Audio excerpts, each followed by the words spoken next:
Shalom, all praise to the Most High, Yahweh, Basham, Yahushai, Basham, Wukakadash, and double honor to the Apostle of GMS, and to the bishops, the elders, and all the sincere brethren that are laboring the truth that goes the world, and to all the sincere brethren and sisters that are listening to the truth. And I pray this lesson be another edifying lesson to the flocks. However, the Most High want to read this message that it be heard. And before I begin the lesson, I will introduce the true name of the Father, which is Yahweh, and the names mean He exists. And the true name of the Son is Yahushua HaMashiach, which means the Redeemer or the Deliverer. And He's only coming to redeem His people, which is the nation of Israel. And in today's Israel, identify them as the so-called Negroes, so-called Latinos, and so-called Native Americans, which scattered in all four corners of the world. It looks like they're the nations, and also practice the custom of the other nations. And with that, that will be it for the introduction of the lesson.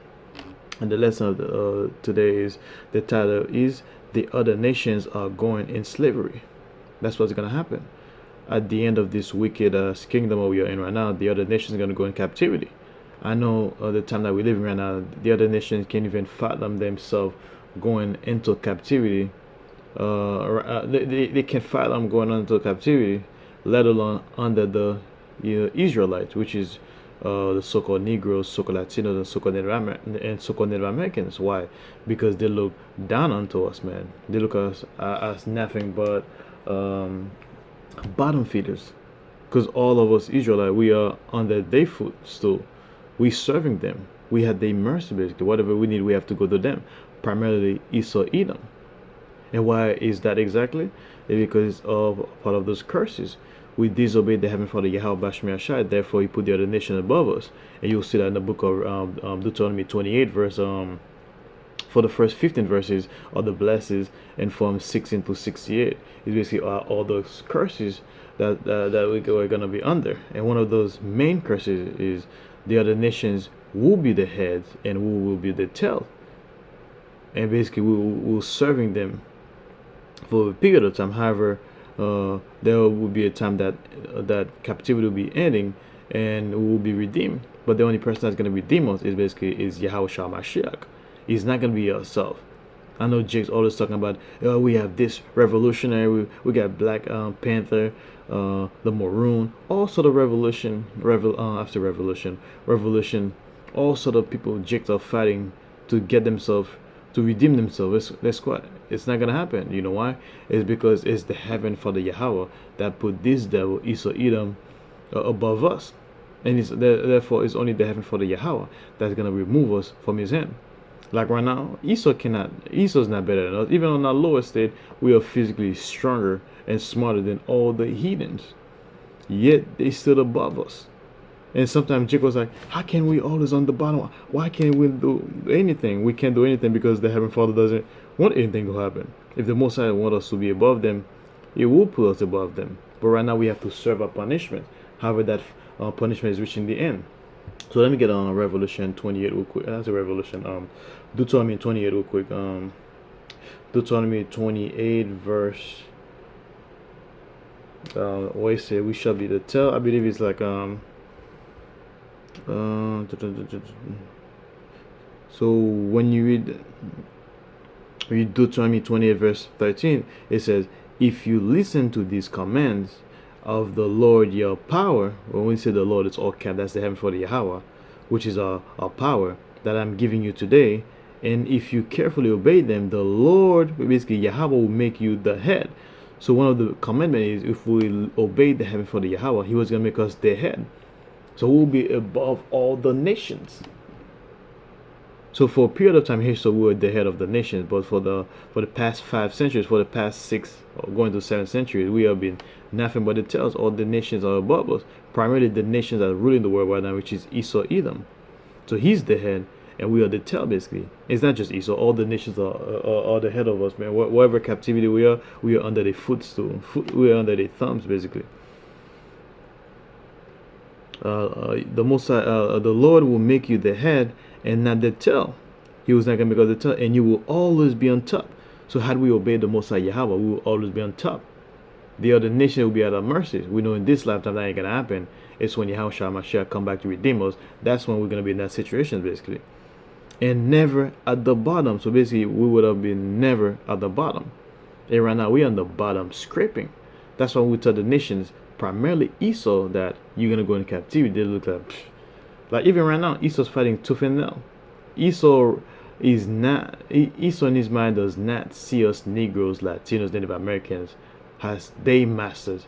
Heck, even Jake can believe they're gonna be above Esau, to the point that a lot of Christianity that a lot of Christians, which is Hebrew Israelites and primarily Northern Kingdom, even some Southern Kingdom, they don't want they don't want if Esau cannot make it to the kingdom, they don't want to be there. There's a clip of I have to admit it, I didn't see it yet. There's a Jake woman that say he doesn't want to go to the kingdom or heaven because Islam is boring. I'm like, really? He really is every other nation's primarily. Esau wants to be ruling, wants to have eternal life, and Jake is saying it's boring. Now make that make sense. So anyway, that's one of those curses. But however, in the last days, the heaven for the Yahweh was going to turn the curses upon our enemies, and you'll see that in the book of Deuteronomy 30, verse 7. Let me get that real quick.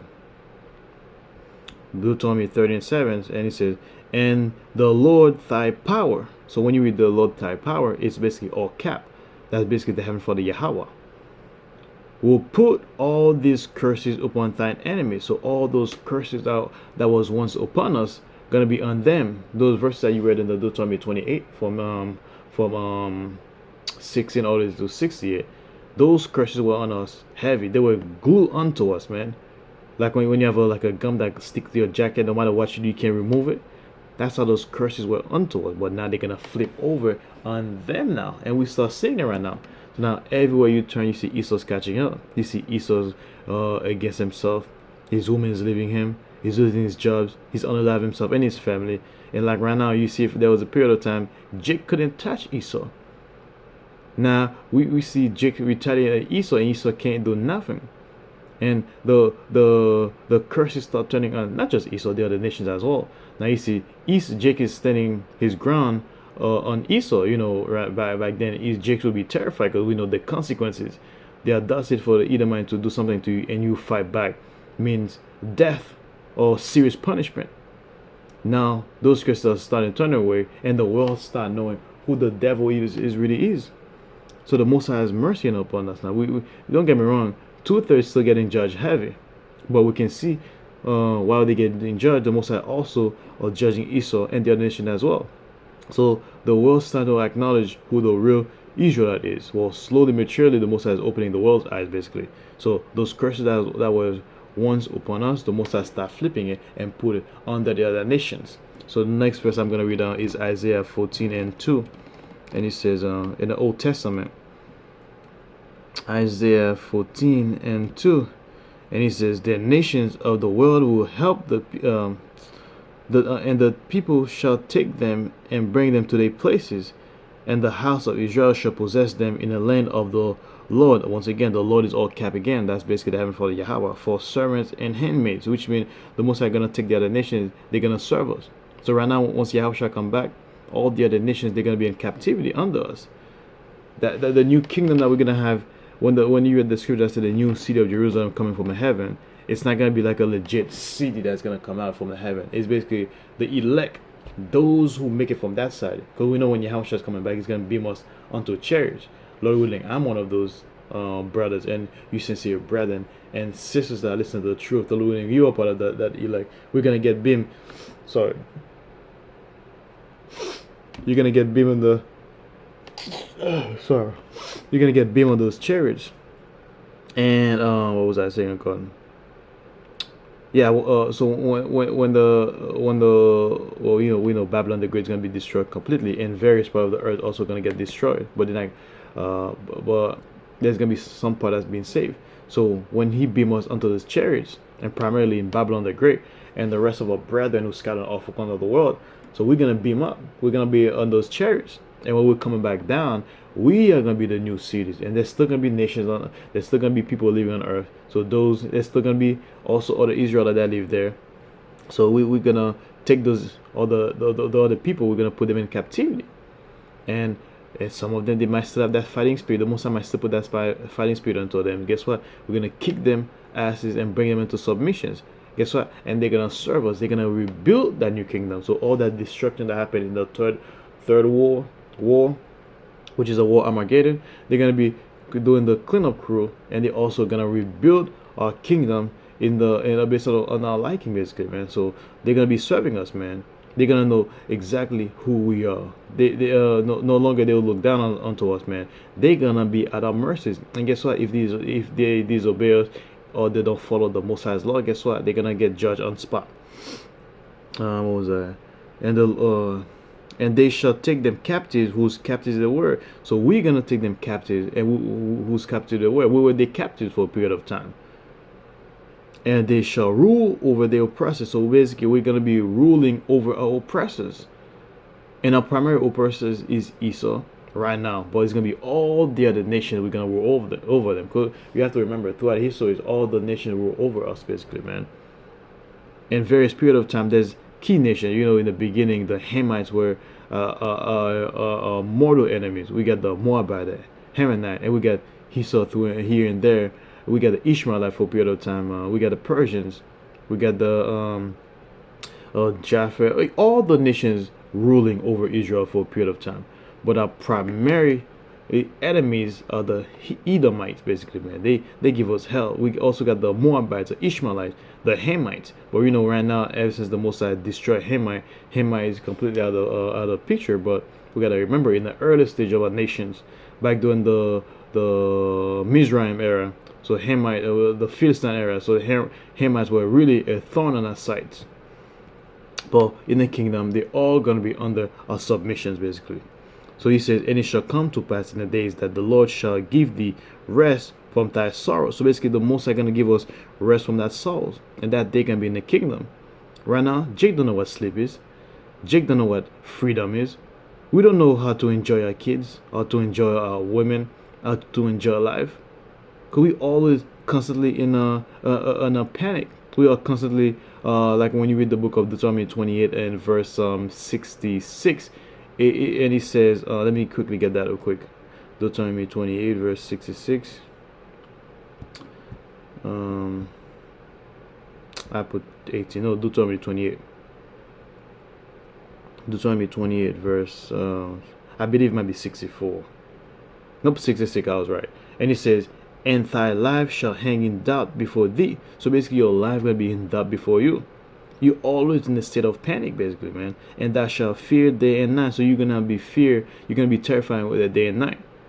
And it shall have no assurance of thy life. So you're not gonna have no assurance of your life. When it's day, you're crying, you'll be like, oh my God, I can't wait for it to be night. And when it's night, you're like, oh my God, I cannot wait to be morning. So you really have no assurance of your life. Basically, your life is always constantly in balance. So in the kingdom, the Most High Yahweh are gonna remove that from us, man. So Isaiah 13 and let me see, what verse was it again? 14, I should say. Isaiah 14 and it shall come to pass in the day that the Lord shall give thee rest. You're the Most High going to give us rest from thyself, from all our pain and sorrows, and from thy fear, from all that fear that we have in this lifetime. We ain't gonna have those fear anymore, man. When you see like a blue and red light, you're not gonna be panicked. Oh shit, what did I do? Like the other day, I came from like yesterday, I came from plantation. I'm coming down all tired. Get ready to eat something, and you hear boom, boom, boom, a cup knocking on the door. What the heck? Came out. There was a disturbance in the neighborhood, like fighting, whatever is happening, and you get the cups banging on everybody's door. We ain't gonna have that kind of stuff in the kingdom. No, none of those things will happen to us in the kingdom. We will be at peace 24/7. And from thy fear and from the hard bondage wherein thou was made to serve. So we're gonna remove that sorrow and pain and sorrow from us, and we will no longer be in bondage anymore, man. We will not serve no one. So the Most High gonna remove those stress. Like our captivity will be a bygone history. And the last one I'm gonna read is basically Revelation 13 and 10. Which is he that leadeth into captivity shall go into captivity. So basically, anyone who sent you in captivity, which is all the nations, and we're gonna focus on the the primary nation right now. I know people are gonna be like, well, every nation has been captured, yeah, but no one has ever been in our kind of captivity. And the Most High gonna punish all the other nations double for what they have done to us, and Esau gonna even feel it the worst. He that killed with the sword must be killed with the sword. So basically, anyone who kills somebody with the sword is gonna be killed with the sword too, and the sword could be anything. So whatever you do to somebody, guess what? He's gonna be repaying to you. Here is a patience in the faith of the saints. So basically, he's a patient in the faith of the saints. So because the saint, which is the 1/3 man, is the patient man, they're enduring this thing right now. We're waiting for our Lord and Savior Yahweh Shah Mashiach to redeem us, man. And once the Lord crack the skies and it come to redeem us, that's it. And we get beamed to this chariot. That's when we finally gonna be at peace. We'll be like, whew, all that pain and sorrows are officially done. So that's it for the lesson, man. I put that as an edifying lessons to the flocks, and whether the Most High want to hear this message that be heard. Once again, the other nations are going in captivity, even though right now they can't fathom they're going into captivity, especially under the so-called Negroes, Latinos, and Native Americans. But they're gonna get like a rude awakening. And with that, I'd like to say, Shalom.